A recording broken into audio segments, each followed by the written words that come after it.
Hello mga loves! Hello everyone! Welcome to another cake decorating serye.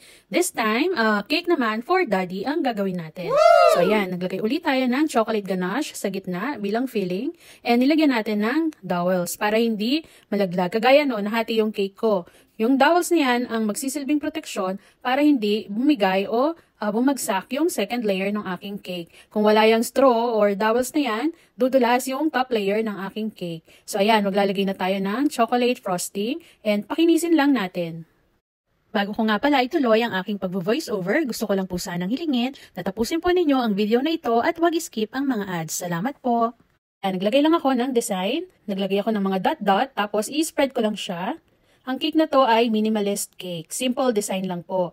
Parang nagpipinta ka lang sa canvas, naglalagay ka lang ng mga paints. So ayan, ikakalat-kalat lang natin siya. Blue ang request ng ating client dahil para nga po sa kanyang father. Wow! Shades of blue ang requested niyang color motif. So ginamitan ko ng darker shade and lighter shade ng blue. Then binlend ko with white. So ayan, naglagay ako ng light blue na dot-dot and in-spread ko ulit siya para maging design.